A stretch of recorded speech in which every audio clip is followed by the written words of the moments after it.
Am I audible? Yes, I know you are audible. Shall I start? Yes. A very warm greetings to each and every one of you. It gives me an immense pleasure to extend a very warm welcome on behalf of Kristu College of Management and Technology, Changanacherry, Kerala. Kristu College of Management and Technology, Changanacherry is a self-financing college which is affiliated to Mahatma Gandhi University and approved by All India Council for Technical Education, AICTE, New Delhi. The college also encourages extracurricular activities and sports to help students to develop a well-rounded personality. I am Annu and Abraham, the MC of the event. On behalf of the organizing committee, we extend our appreciation for your valuable presence today. A faculty development program is a professional development program for college and university faculty members. The goal of FDP is to improve the quality of education for students by helping faculty members improve their skills and stay current in the field. As today is the third day of FDP, the session will be handled by Dr. Padmakumari P., Professor of School of Social Science, Bangalore Central Campus, Christ, deemed to be University. She will be dealing with the topic emerging trends in positive psychotherapy. Now we are about to move on to our session. Before we begin, I would like to remind certain things regarding FDP. They are: the program will be recorded and live streaming will be available on our YouTube channel. So participants who couldn't join the meeting can listen to the YouTube streaming. You can ask any query to the resource person by using the Q&A feature at the end of the session. Delegates are requested to kindly wait till the end of the session. Feedback forms will be provided at the end of the session. Please make sure that the feedback forms of all the 5 days should be filled in order to get the certificates. Now I invite today's moderator, Ms. Divya S. Nair, to introduce our distinguished resource person. Over to you, ma'am.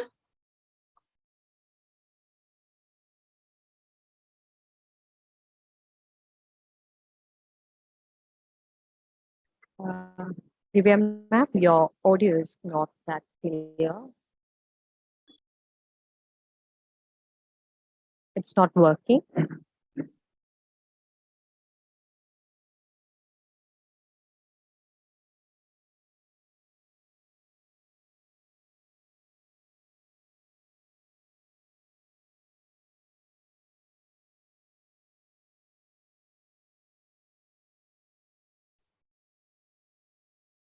Due to some technical issues, we are not unable to continue and we will start in few minutes.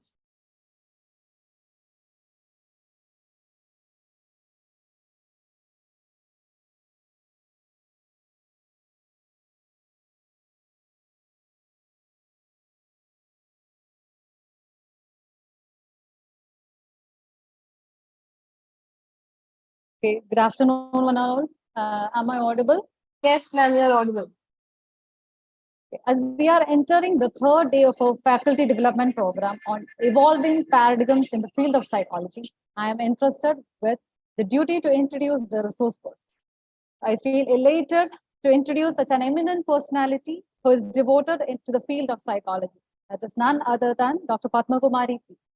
Dr. Padmakumari P. received her doctorate and MPhil in clinical psychology from the University of Kerala and started her teaching career in 2007 and nearly completing 15 years of undergraduate and postgraduate. As a faculty member at the Department of Psychology, Christ University, Bangalore, she teaches at undergraduate, postgraduate, and PhD level. Her academic interests include psychopathology, research methods, and positive psychology. She is actively involved in research across a wide range of topics in psychopathology and positive psychology, including forgiveness, character strength, gratitude, and adjunctive psychological therapy. She believes that her role as a teacher is to provide a strong theoretical and practical knowledge base for students through creating a learning experience that emanates from introspection, and practical application, which would enhance their understanding of the subject matter and prepare them to take responsibility for their own learning. In addition to serving actively in academic and administrative activities, she has contributed extensively toward clinical, consultative, and extension activities. She has a number of publications and report journals and chapters in edited books. She has been conducting several training sessions for the students and teachers on a number of topics related to positive psychology and psychopathology. Regarding today's session, emerging trends in positive psychotherapy, the session will focus on introducing the trends in positive psychotherapy to get the participants familiarized with the concept and principles as it is an emerging approach. The positive psychotherapy addresses the positive resources of the client, such as positive emotions, character strengths, and meaning in addition to treating the symptom. Now, without further ado, let's get into the formal session. I invite Dr. Padmakumari P for the much awaited session. Over to you, ma'am. Thank you, Divya, for your really nice introduction anyway. So I'm assuming all these are psychology teachers. I have a request in terms of at least some people's camera is on. I'll be more motivated to talk. As usual, during pandemic, we used to tell students that, keep your video on. So at least one or two of you, that would be nice. And as the MC rightly said, I will complete my talk, and after that, if there are questions, then I will address those questions. And I don't have so many slides. I'll try to finish within that time period. And another thing is, if there are, I have included some exercises because it's good to, to be engaged. So it's an afternoon session. Otherwise, you might feel sleepy also. So I would ask you to do that individually rather than in group. So please do that as well, right? So I'll just start sharing my screen. And is it visible? Yes, ma'am. Yeah. Yes, ma'am. All right. Okay, so as she mentioned, today's topic is positive psychotherapy. I'm not so sure that how much of positive psychology is taught in your subjects, but I'm assuming at least some discussion in classes are happening with regard to this. So my objectives for the session, as you can see here, I would just talk about or introduce the concept of PPT in short, and discuss the relevance of it, because it's still a very emerging, kind of therapy, as opposed to the very traditional kind of psychotherapy, which all of us are aware of or has been practicing for a while. And I would also talk about some newer techniques which are used in the field and some evidences for the support of the effectiveness of this, right? So before I actually start, I have this question. If any of you want to just give me the full form of www, how would you give it? It's not World Wide Web, but any other, full form. Any of you, just unmute yourself and tell me what do you think that it is. I don't have a very clear or correct answer for it, but I'm just wanting to know how would you complete that www.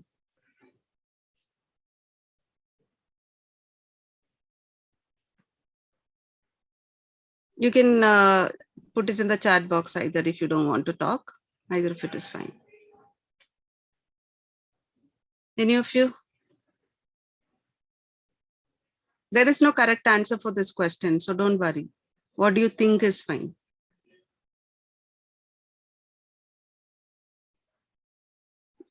Who, where, what, why? Okay. As Shruti says, we all have a very inquisitive mind. Therefore, I think questions. That is good. Anything else? Thanks, Shruti. Anybody else? Only 3 W's, I said. She has put an additional W. No problem. Anything else? Any other thoughts? Okay. I guess there is nothing else. Good. So, anyone talking? What about well-being? Work on our well-being. Work on our well-being. Okay, great, great. Okay. I was, thank you. I was looking for something like this. So generally when I start my positive psych classes, I ask this question, and many times I don't get what I'm looking forward to, right? But here it was excellent for that matter. So it's easy. Sometimes students give me this answer, right? What went wrong? You know, WWW. So what went wrong? Instead of probably what I'm looking forward to is what went well. Like, so I give you this example to just tell you that there is a sharp difference between traditional psychology and what positive psychology talks about, right? So basically, as she said, it is more to do with the well-being aspect of it. So basically, positive psychotherapy is application of positive psychology principles, you know, in the field of clinical practice. So that's what I'm gonna now talk about. But having said that, people, when at least I teach this subject, students say that, you know, it is so very pop psychology, or it's very unrealistic sort of, you know, subject which you really cannot do. You can't be happy all the time. So I need to give you points also to say that, you know, neither positive psychology nor PPT talks about being happy all the time, because it just cannot happen in our real life. Right. With that introduction, I'll move on to.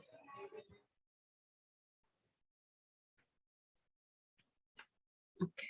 So if you can just read this statement by Abraham Maslow, as all of us know that he's the proponent of humanistic school of psychology. He is actually the first one to, you know, use the term positive psychology. But if you read it, you also understand that he's talking about our interest or psychology's age-old interest in negatives than on the positive side. So nobody to be blamed, but that is how it is, because negative memories are much sharper. And biological psychologists also tell you amygdala, one important structure in our brain, recalls emotional memories much faster. So that may be the reason biologically, but psychologically as well. Starting from the time of Freud, we have some kind of a fascination towards negativity or mental illness per se. So you can see that the same thing is shown in this quote as well. Right, some dark side or negative side of our life is much more interesting, even though not for us, but that is what is highlighted, right? So as I said, this approach is actually complementary to any other traditional psychotherapy approaches, be it psychoanalysis or behavior therapy or cognitive behavior therapy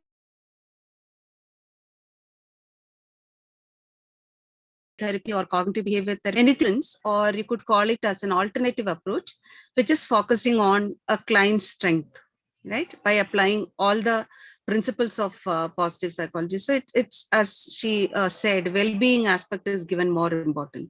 So how do you help your client to improve his well-being, not necessarily focusing only on the negatives or shortcomings, and at the same time helping him or her to uncover the talents or strength. Therefore, it becomes a very strength-based approach by building on positive emotions, relationships, and character strength. Majorly, the therapy approach is focusing on these concepts at its conceptual level.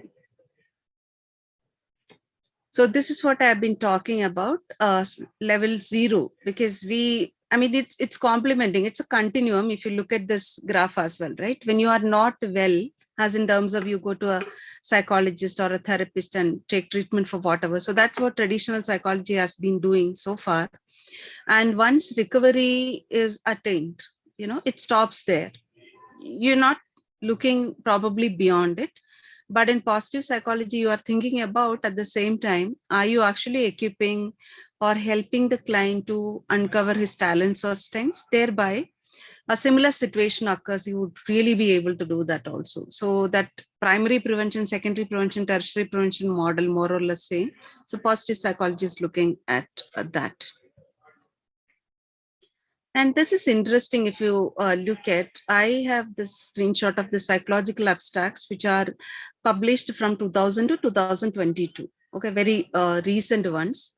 the number of topics which are covered in all these are all from very good journals, okay, very peer reviewed, good impact journals. Anchor, anxiety and depression, everything to do with the negative emotions, joy, happiness and life satisfaction. So at the positive side, now the ratio, if you look at it, 1.13:1. Now, not only looking at this, the kind of interest which is shown by researchers as well to talk more on negative emotions are quite higher. We have towards negativity. Any of your students also would have told you, if they say, or when we were studying as students, if you say you're studying psychology,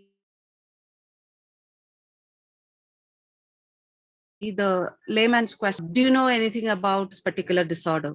Like, maybe schizophrenia, are you aware of? Do you know hypnosis? Can you read mind? So those kind of negativity is always glorified in our media, in our society, through our different kinds of dialogues which we make in different platforms. So positive psychology was an effort to say that this is probably the, I mean, you don't have to do so much about it. At the same time, you need to look at the strength of a person. So therefore, as I said, it may be considered as an improvement of psychotherapy by using a very alternative perspective.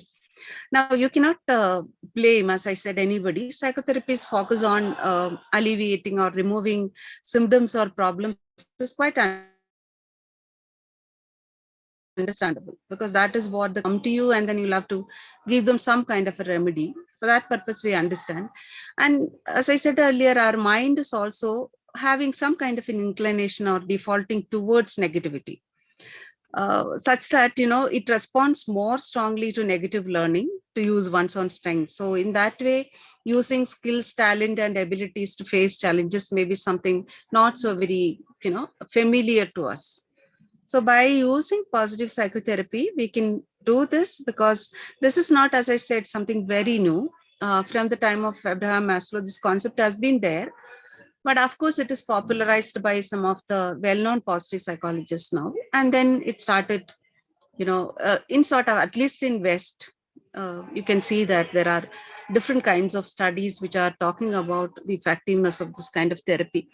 As I've shown in this point, that there are very clear-cut empirical evidence to tell us that positive psychotherapy can be used effectively to treat these symptoms. Depression, anxiety, BPD is also mentioned there, and some very positive support for smoking cessation activities as well. So I will show you more evidence to bring more clarity towards how it works as a particular therapy. Now, what you are seeing here is a famous quote by Seligman.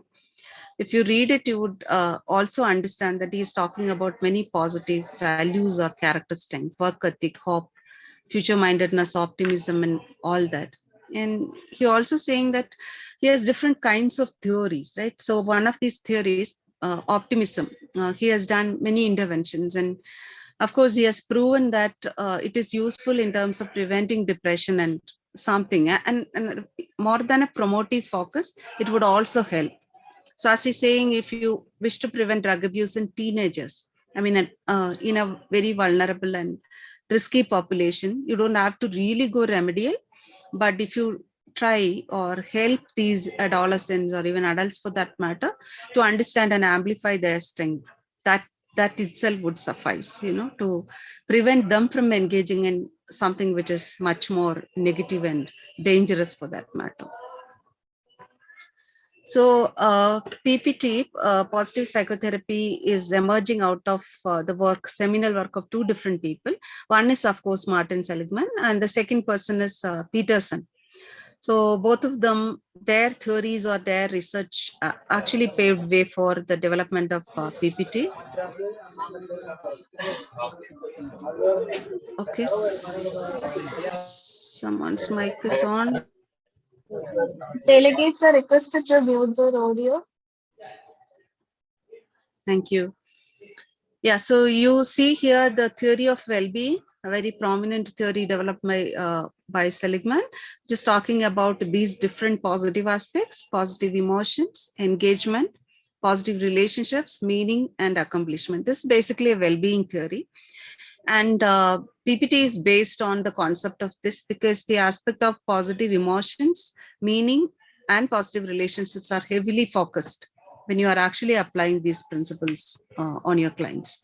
The second person which I spoke about is, Peterson, and his seminal work on development of virtues and character strengths. 24 character strengths are there, according to he has developed, and so much research is done on this field.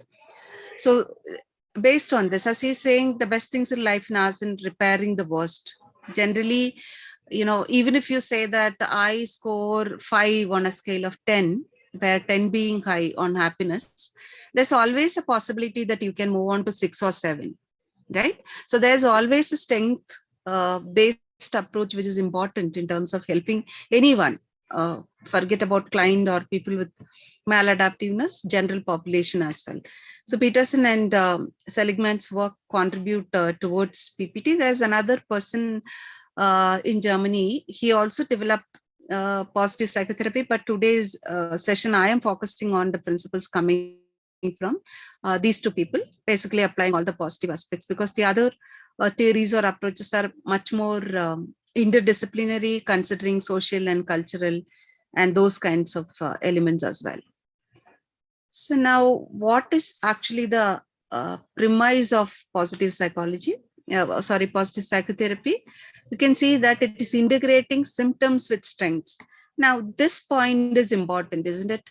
Because you can't say that someone who is coming to you for help with symptoms, you just negate their symptoms or don't pay attention to the symptom, which is not possible. So you need to acknowledge the symptom, but at the same time, helping the person to integrate the symptom picture with some of the strengths which he or she might not have been aware of, right? So that's one aspect. And resources with risk. So whatever resources available, it means internal resources as well as external resources. What are vulnerabilities or risks the person have? So there could be some amount of balance. Weaknesses with values. Values are something very important, right? Principles and values which one person possesses. So there could be a balance for that. Hopes with regrets. So if you think only about the negative experiences in your life, you can be hopeful or optimistic. So there should be a balance. This is the premise by which the therapy works in order to understand inherent complexities of human experience. Now, the last point of it, right, in a balanced way is important. So how do you make a balance between your symptom and your strength? What you are not capable of, and balancing it with what are your strengths. So that way it is a much more sort of balanced approach, right? And we don't consider any client who's coming for therapies having only a symptom pattern, but not having any strength. So it's just like a humanistic approach says that a person is capable of, self-direction or positive growth and all those things. It's the same element, but the techniques are probably slightly different. Yeah. So it neither suggests that other psychotherapies are negative, nor aims to replace well-established practices. Nowhere it's making promises that, CBT is not effective or psychoanalysis is not effective or DBT is not effective. It's not making any kind of, those assumptions or false promises for that matter, but it's only saying it's complementing to that, maybe an alternative way of looking at, how clients or people can be helped to deal with their problems or challenges in their life. And it's not, again, a paradigm shift. So it may be a change, as it says, balancing the therapeutic focus on strength as well as weaknesses.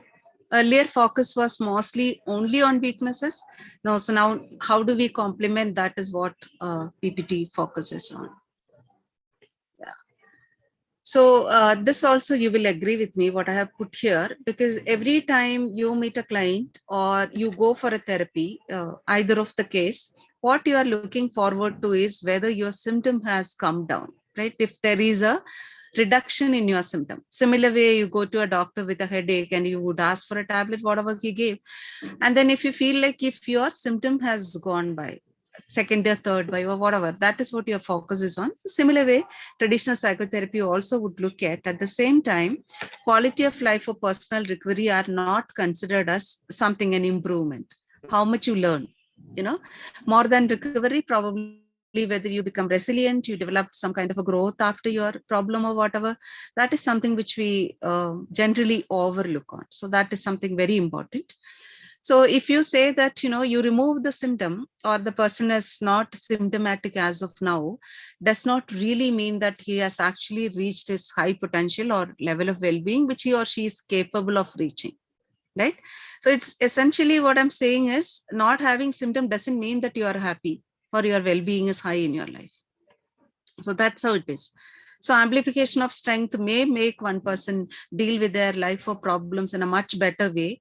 And then they might reach what Seligman calls as a full life or a meaningful life, because that also would help the person to buffer against the recurrence of symptoms, right?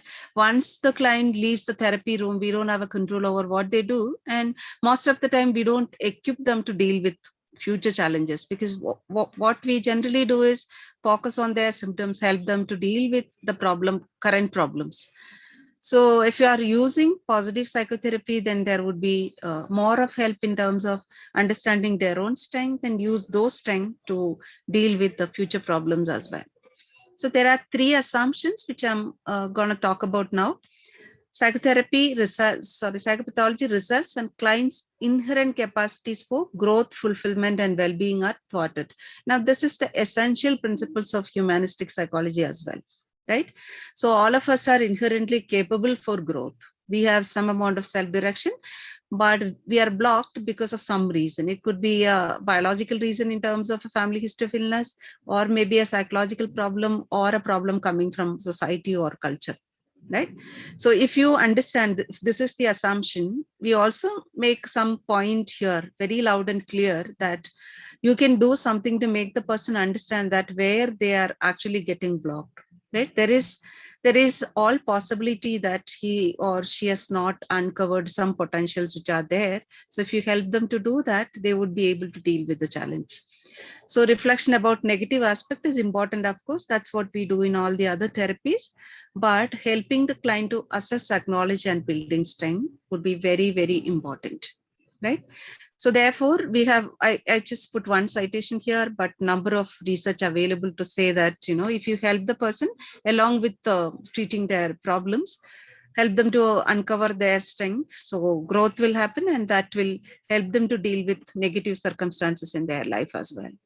So my second point with regard to assumption, it says that positive emotions and strengths are very authentic. Remember, I told you students usually say that it's a very pop psychology or it's very unrealistic, very ideal thing. So these feelings or experiences are very authentic. Like you say that I have depression, I don't feel like getting up in the morning from bed. If you think that that's authentic, that's a real symptom. I feel very energized or I feel really happy also can be very authentic. So that way, that even if you feel little bit of it, that has to be valued. Whenever you feel happy, it's not like some people say that, when I feel happy, I'm really doubtful, why am I really feeling happy? Is that some negative gonna happen? So we have those kind of thinking. So it can still be very authentic, right? So if you help your client to develop these kind of satisfying experiences, this would definitely help them. Third one is effective therapeutic relationships can be formed through discussion of positive personal characteristics and experiences. Now, in the therapy session, you give a lot of chance for the client to talk about their positives. When I show you the exercises, you would understand that. So discussing about their symptoms or their problems or what caused it, it is equally important to make them share what do they think, the positives which they have, right? So that's also very important. And that would help not only the clients, even the therapist, because you are not always dealing with positives. So therefore, therapists who are dealing with this also will help them to get better. And motivating clients by instilling hope. So one citation I have given, but there are a number of researchers. So there are definitely 3 different phases which a therapist can follow. So balanced narrative of the client. Here, when the client talks about their problems or issues, you also need to motivate them to talk about their strengths. remember I told you about Peterson and the 24 character strength. So this is also one exercise or activity which you can give to your client. They identify their strength by taking the test, and at least the 5 topmost strength can be discussed, and the client can also identify situation where it is displayed. Sometimes they may not be aware, these strengths are there because it was never focused on or attended to, as opposed to always talking about negatives which are there out in the open, right? So that is something very important. They discuss about it and how those strengths can be made into very meaningful goals. So I will talk about that, then it will be a little bit more clearer to you. Second phase is cultivating positive emotions. So something very, very important, right? How often do you experience positive emotion as opposed to negative emotion in a day, in an hour? We may be experiencing more or less similar way, but sometimes, when you don't feel good, maybe like half a day, but then at the end of the day, you are like, day was not so good, because you are heavily focusing your attention on the negative emotion, though probably the second half of the day must have been neutral, or sometimes you had a little bit of joy and happiness. So still, it is something which you can cultivate. There is another positive psychologist, Barbara Fredrickson. She had her theory, broaden and build theory. So there are so much research going on in that also, to say that, if you practice or cultivate positive emotions, life would be much better to deal with the negative events and memories. And the third step or phase here is helping the client to foster positive relationships, because most of the time we see that people are stuck in their relationship with others due to several different reasons. So here, forgiveness, gratitude, and all those, aspects would be covered. And also identifying meaning in life, meaning and purpose in life, right? How do I, it may not be like I can, accumulate so much of wealth, but still it does not guarantee that I can be happy.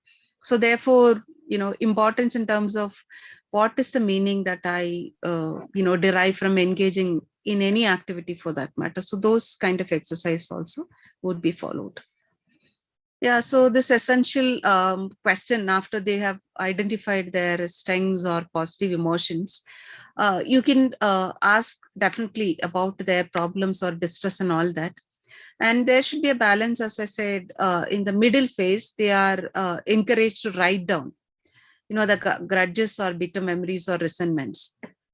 And then you can also help them to discuss that what is the reason that they are holding on to them? What is stopping them from only thinking about those and not able to let it go? So that is one stage where it works well, right?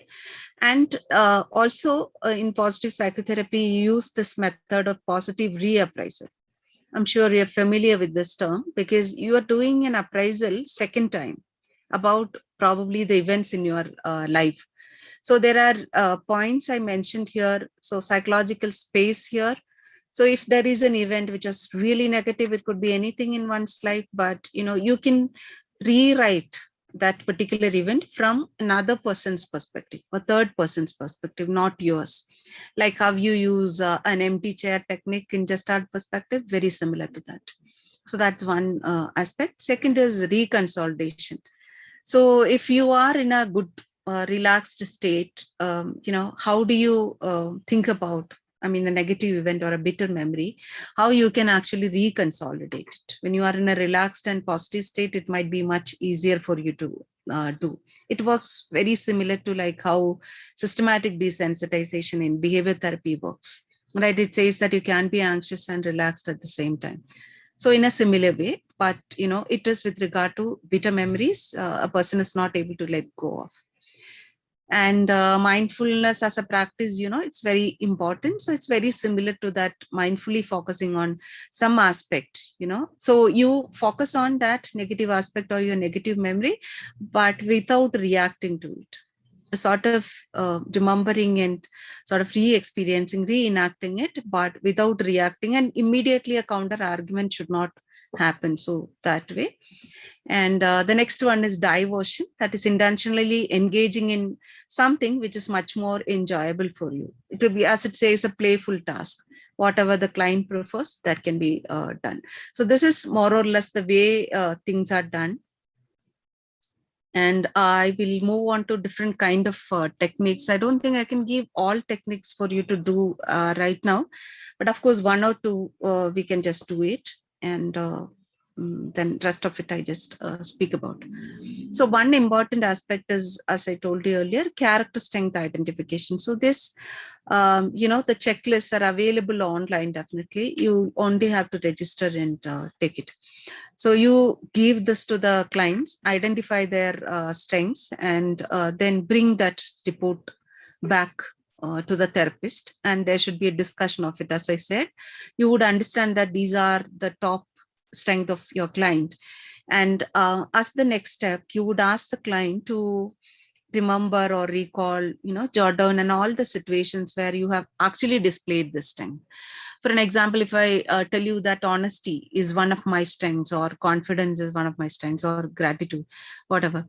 So you would ask the client to just talk about it, right? And then what all situations. So now, if you have this particular strengths, how do you translate these strengths into what it is said, specific, measurable, and achievable goals, so that your frequency of experiencing these things would go high? Because sometimes clients also would tell you that, the scale shows that this is my topmost strength, but I never realized it, I did not know. Then when you tell them, can you recall a particular situation where you actually displayed it, or someone had commented on it, they had told you that, okay, you have this particular strength. So then they would be able to really appreciate what they have, and then they would also realize that there are plenty of situations in their life where they can actually use these kind of skills to resolve conflicts or problems, especially interpersonal problems. Many of this would work. Another one is good versus bad memories. Now, I have done, so many kinds of activities in class. Sometimes I tell them, write about something very positive about yourself, or a positive memory. They may take so much of time, but as opposed to if I say, think about or write about something not so very positive or negative, they would react or write very fast. Because it's easier for us to, as I said, amygdala keep the emotional negative memories faster. So this is the same thing happens. So you need to ask clients to write about feelings of anger and bitterness, or whatever negative emotions. And once they write it, they would also understand that how these holding on to those memories or events impact their distress, how it is in a negative way maintaining the distress factor. So as opposed to, again, the same time you tell them, think about some good memories, you would immediately realize that when you talk about a pleasant positive memory, all of us here, right, just think about your graduation day, for that matter, or whichever degree you cherish, you get that particular day. A visual memory would really help you. I mean, definitely oxytocin and dopamine will start secreting, right? So that will give you more positive memories, positive events. You really feel happy about it, as opposed to talking only about negative events in their life. So therefore, they understand the connection between, holding on to positive memories is always beneficial, rather than not letting go of negative or bad memories. So that is one way. Forgiveness, that it's an essential trait and virtue which has been, highlighted, I don't know, from time immemorial, but positive psychology definitely has taken it up as one of the virtues. So you can ask your clients to describe one particular transgression, again, which they are not letting go. So anything which they keep on in their mind means there is more of problems to your own body, right? You're not letting things go. So how do you actually remember that particular incident? And they can do it, and they can also write a letter but as it says, letter is not necessarily delivered. If they don't feel like, they can keep the letter with them, but the process of, engaging or writing, that is what is important. So that's about forgiveness. And gratitude also, similar way we would do. Satisficing versus maximizing. So how do you think? You say that your satisfaction level is very poor, it is 2, but can you do something about, increasing it by particular steps, very measurable sort of goals? Those kind of tasks you can give it to your client. Savoring is important, right? Mindfulness and savoring goes together, because you can ask your clients to plan different kind of savoring activity. And when they do it, they also sort of realize that, they start enjoying things, including eating a meal, having an ice cream, going for a walk. So as in, otherwise they wouldn't have done it. In a normal life, they would have hurried through doing this particular activity, but they learn to enjoy things. Most of the time we realize that every activity, everything we do in our life much faster, because we all say that we don't have time. So when you start enjoying whatever you do in your really regular life, also would give lots of meaning to the clients. Okay, positive introduction. So here you would ask client to write a real life story, so which called for the best in them, and don't think about anything which ended very tragically. So this can be done even in classes, and most of my classes, I start the classes with these kind of things.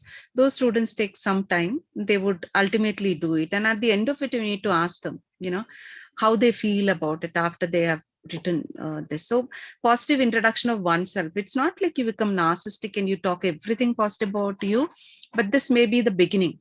When you start your therapy sessions, this is one way to do it.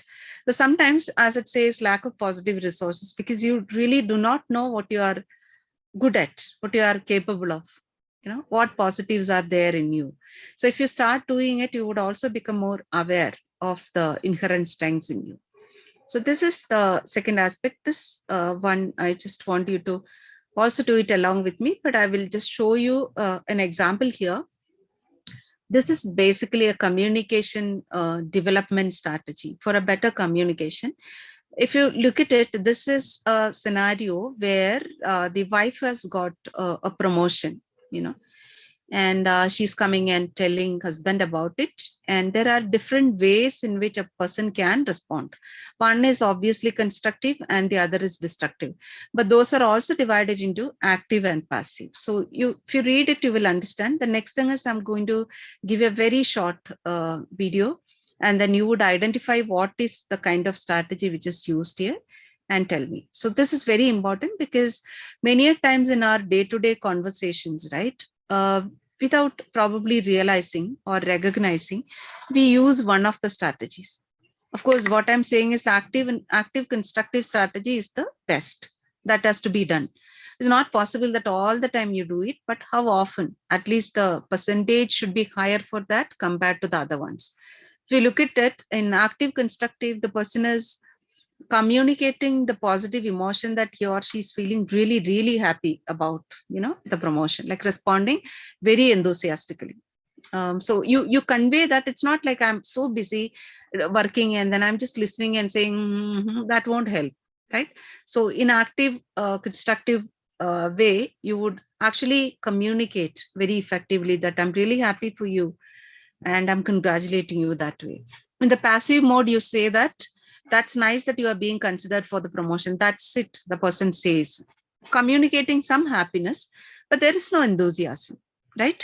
So emotional expression is also not so very active for the person to feel happy about, what they have gained in their life.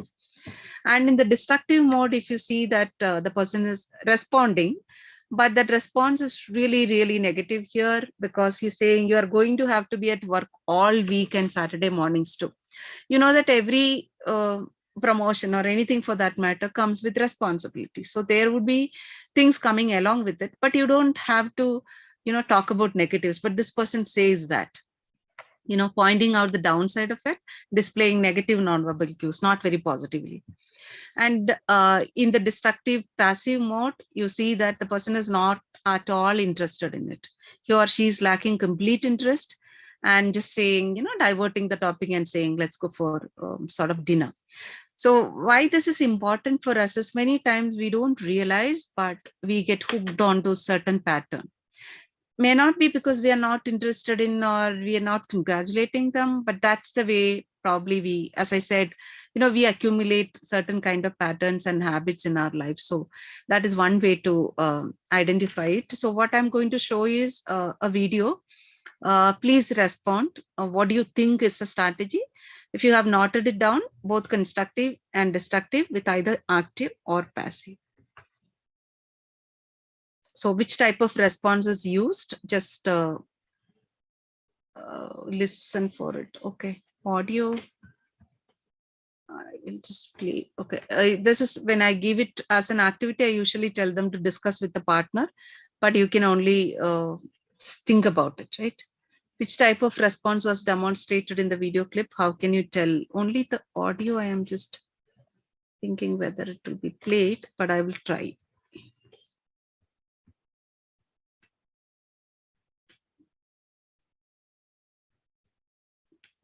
One second, I have to go back, I guess.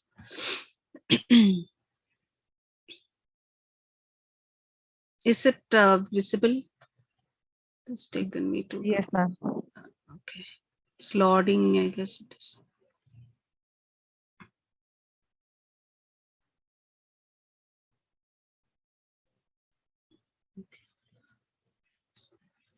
Is it, I mean, audible?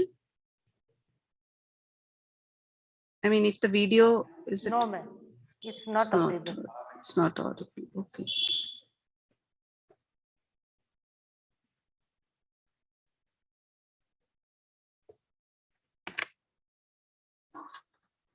Hey. Now is it audible? Open again? Yeah. Was that audible? Ma'am, we could hear the audio, but we cannot see the video. Oh, okay. I'm still sharing the screen. Okay, 1 second.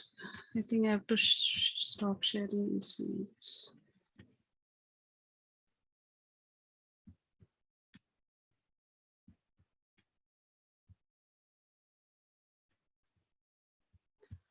Okay, so anyway, this is it's the same in this. Different kinds of patterns are shown by the person. He's communicating to her about this, and 1 second.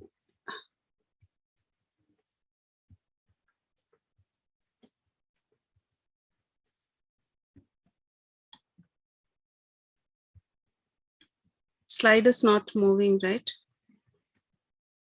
Has it moved? Yes, ma'am. No. Yes, ma'am. We can see the passive constructive slide. Okay, okay. Yeah, so in passive constructive, low energy delayed response, right? The person is just saying, okay, if you have gotten something positive, it's good, but I'm not showing so much of an interest in doing it. And in the next one, I'm skipping it. It's the same. Here you will see the person is much more interested in talking about it, but communicate a lack of interest and puts the focus on themselves. It's more or less like, so you see that, well, I just got a new video game, kind of change the topic and talk about something which is not very interesting for the other person. And you have active destructive here. So it is more like, I don't believe you, it sounds stressful. As in, if you get a promotion, it could also be really stressful. Or you may be working overtime and you may not be able to spend much time with your family and things like that. So highlighting all the negatives can happen. And in the active constructive mode is best, right? The person says, great news, I knew you would do it. So how do you feel? Like there is support, there is an active interest in the other person's, achievements or gains in your life. So this is very important because most of the time your clients may talk about problems in their interpersonal relationship, especially in family therapy and things like that, So many a times the communication pattern is not acknowledged or understood. Then they will realize that there are steps by which they can change it. How often you would engage in this pattern, you can ask them by giving different kind of examples. I just took that one as an example. Another technique is positive legacy. So it is like writing an obituary note. It's not that negative per se, but you can say that, okay, you are no more. And if you have to write something about yourself, how do you want you to be remembered, right? So after you are long gone, people will remember you based on certain things. So how do you want them to remember you, right? How do you like to be remembered?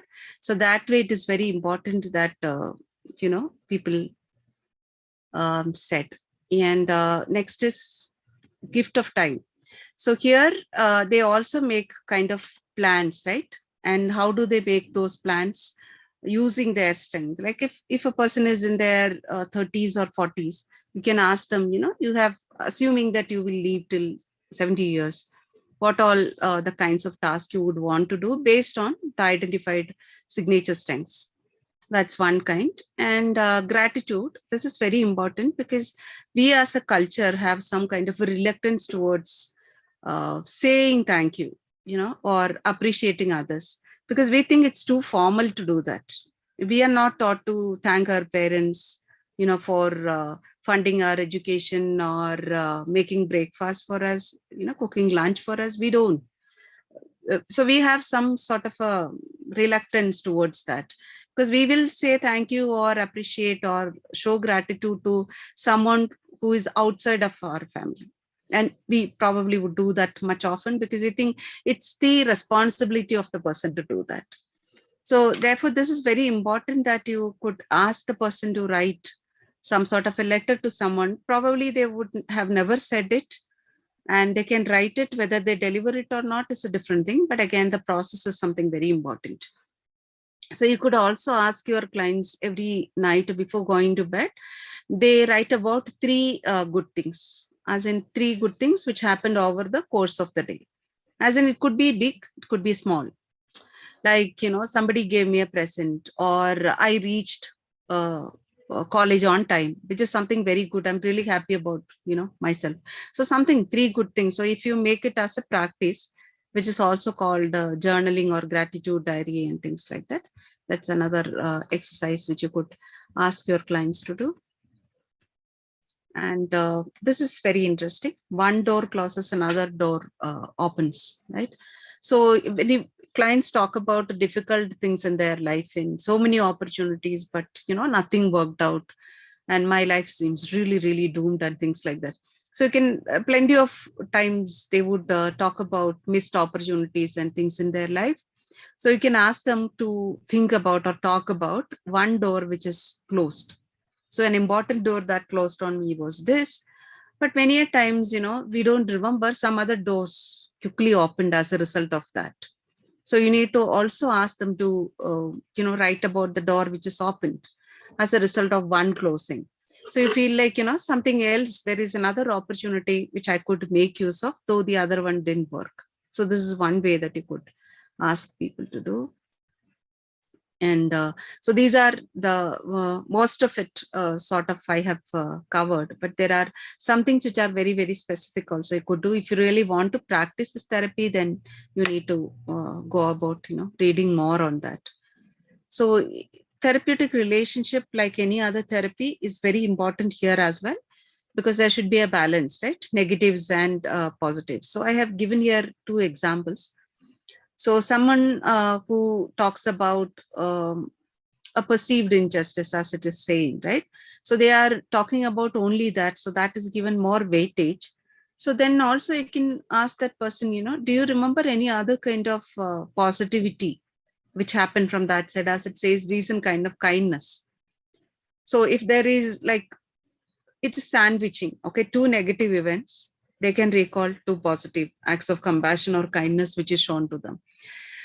So this is not easy for a client to do, because when I talk about it, you may find that, okay, you can do that. But with clients, it is very difficult because they must have held on to a habit of, ruminating quite a lot, and keeping all the negativities quite closer to their heart. When you tell them that think about some kindness or compassionate activity, they may take quite a lot of time, or they may tell you also that, oh, that was something very silly, I don't think it is worth noticing, but still you will have to really prop them much to say that you just write down, about that, that's important.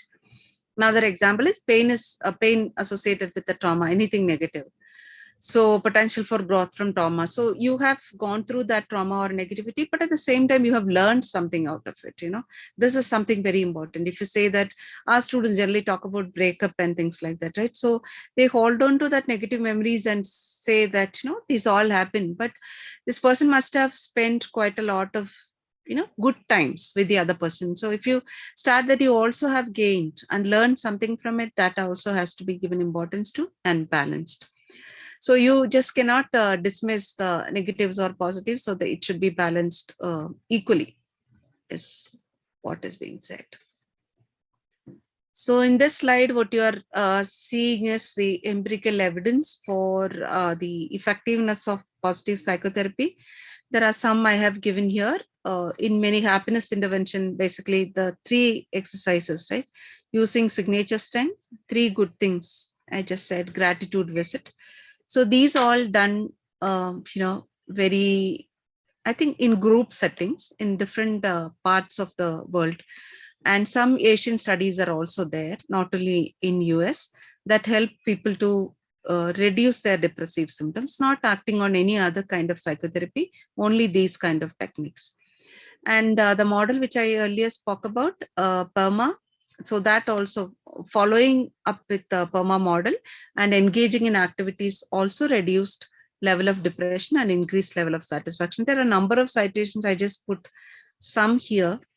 See, in this slide, what you are seeing is all the studies, research evidence, which are talking about the effectiveness of these are all recent, at least after 2000s, 20 years, you will see that there are much more. I have just taken screenshot of it. There are studies till 2020 talking about effectiveness of positive psychotherapy.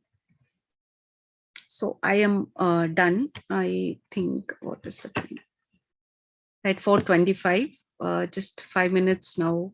I think I can stop sharing. So if you have questions, I will take the questions now. Sharon and others. Thank you so much, ma'am. It was truly an informative session. So participants are now free to ask questions regarding the topic to a resource person in the chat box.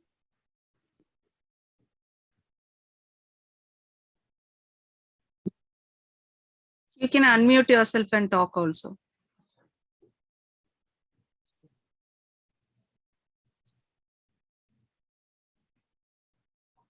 Definitely 1 hour is too less for me to talk all about the different kinds of techniques, but yeah. I think everybody is quite happy. No, okay, are there questions? Okay. Are there any online materials or courses available on PPT? Online materials, I mean, you may find these exercises which I spoke about, some may be there, but there are manuals for positive psychotherapy, which you really you probably have to use it and then learn more about it. That is one way, but separate activities you might find. You just give positive psychology activities or positive psychology interventions, those kind of things you might definitely get, Shruti.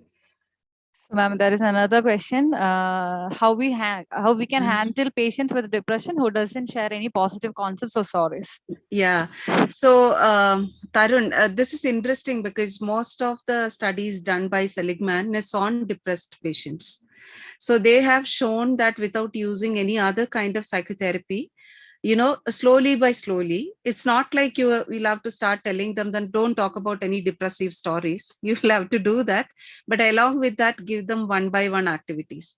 So it would definitely help because they were never given any other chance of talking about their strengths or positivities. So it would work. Most of the research is on depression. I mean, empirical evidence. So that is quite possible for you to do.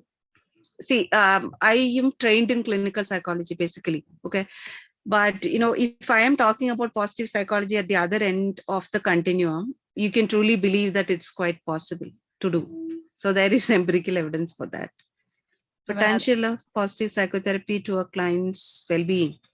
So well-being client here as in somebody who's having a problem, whatever I have shown you, reduction in symptoms and increased well-being is documented in research.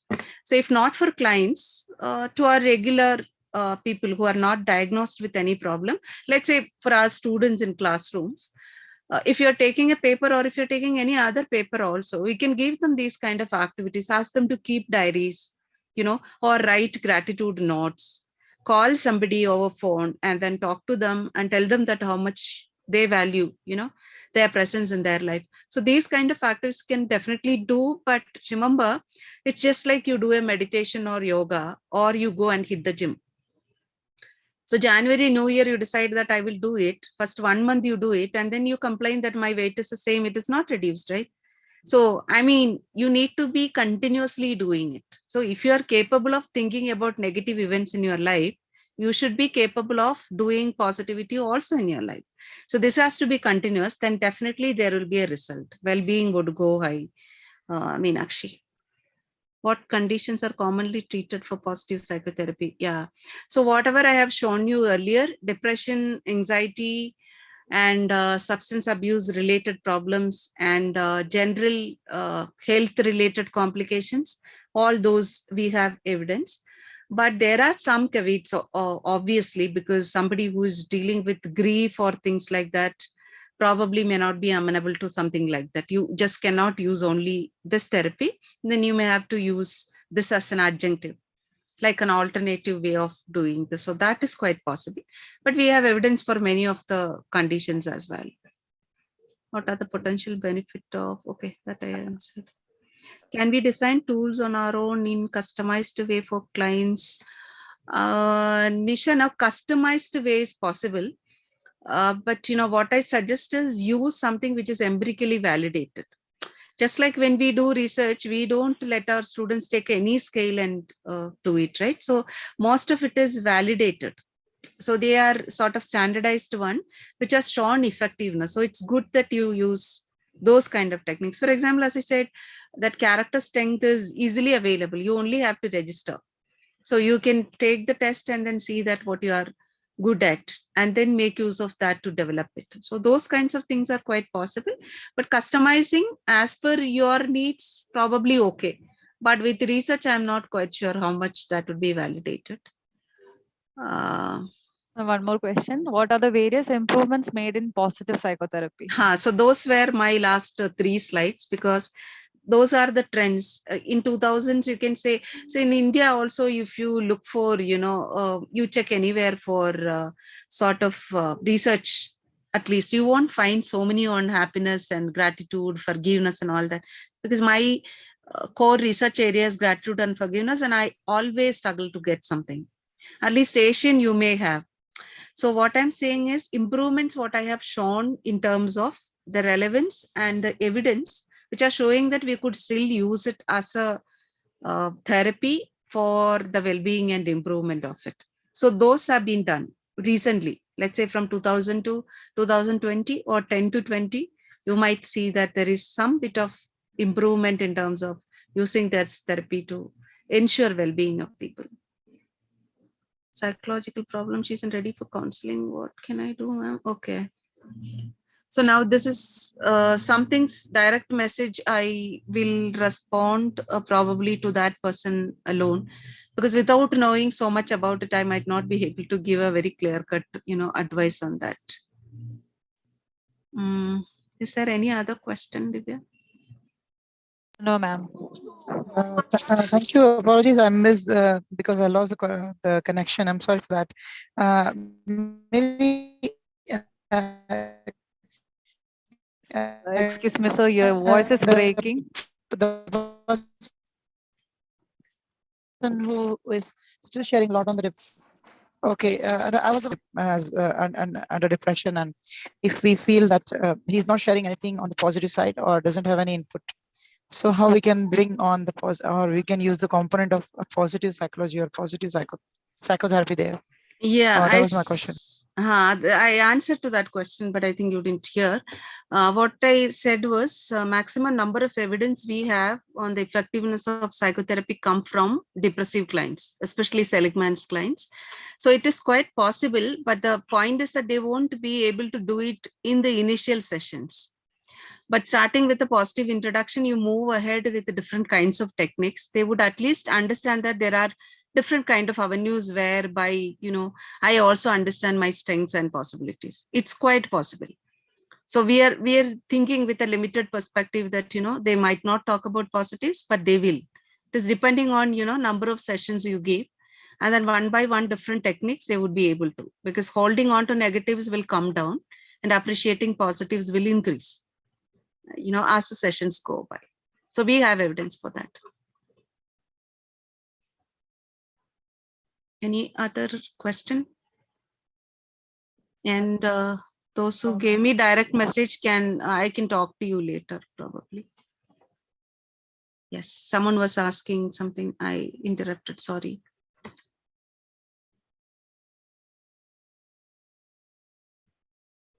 Is it Anuradha Mishra, Dr. Anuradha Mishra? Mic is on. No, ma'am. I think nobody is there. Okay. Right. Do we have any other questions? Delegates, do we have any other questions?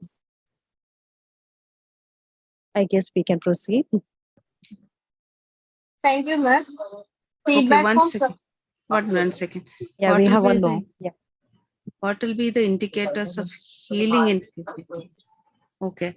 Indicators of healing in terms of definitely reduction of symptoms, right? You have seen whatever effectiveness slides I showed you. There would be reduction of symptoms. At the same time, there would be an increase in the well-being aspects. So therefore, there is a balance thing. It's not only like reduction of symptoms, it is complementary, right?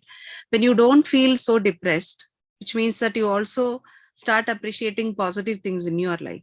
So that way, there would be these indicators which you expect from any other kind of psychotherapy. I hope I addressed that. Yeah. Thank you. Thank you, ma'am. Feedback forms are provided in the chat box. Please fill up the form. So now I invite Ms. Divya S. Nair to deliver the words of gratitude. Honoring session with thank you so much, ma'am, for your knowledge. The whole session was really enlightening. I express my sincere gratitude on behalf of Jyoti College of Management and Technology. Thank you so much, ma'am. Thank you so much for your information. And I would also like to thank all the delegates who are joined today's sessions. Thank you once again. Thank you all.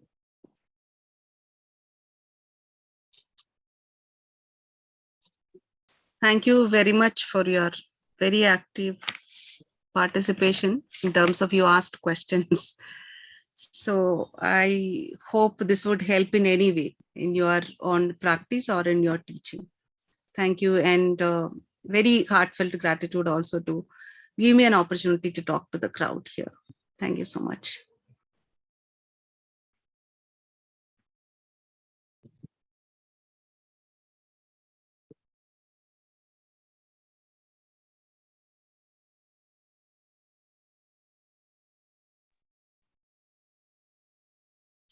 Can I leave the session? Sure, ma'am. It was a very enriching session. Thank you so much for being for accepting our invitation and for joining with us today. We got so much of information because you shared your experiences, especially with the students, the kind of activities that you gave to them. It was very insightful. Thank you so much for that. Thank you. We wish to have future collaborations with you, ma'am. Surely, An offline session. Surely. Yeah, Thank you. thank you. Thank you, ma'am. Thank you, delegates. Yeah. Thank you. With this, we have come to the end of today's session. I also like to remind you about tomorrow's schedule. Tomorrow's session will be taken by Dr. Baby Sherry, Professor, Department of Psychology, University of Calicut. The topic for tomorrow will be Modern Trends in Inclusive Education. Session will start sharp at 3:30 p.m. I thank everyone on behalf of Jyoti College. Thank you.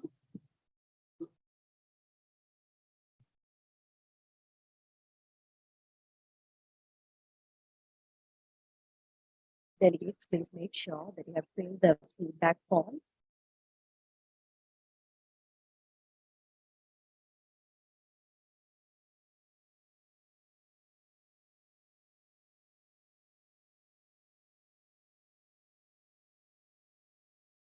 Thank you so much for joining with us today. We'll meet tomorrow. We'll be closing the session soon.